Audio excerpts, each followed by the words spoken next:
টাকার জন্য যদি আমরা মাহফিল করতাম, আজকে আমার আজকে 10তলা বাড়ি থাকতো। একদিনে চাইলে আমি 10টা মাহফিল করতে পারতাম।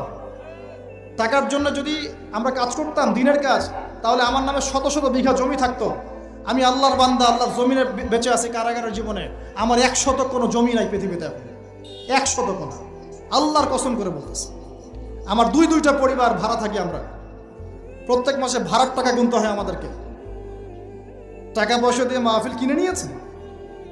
এই যে মাহফিল করতে এখানে এসেছি, কমিটিকে জিজ্ঞাসা করে দেখেন আমরা কোনো চাপ দিয়েছি কিনা।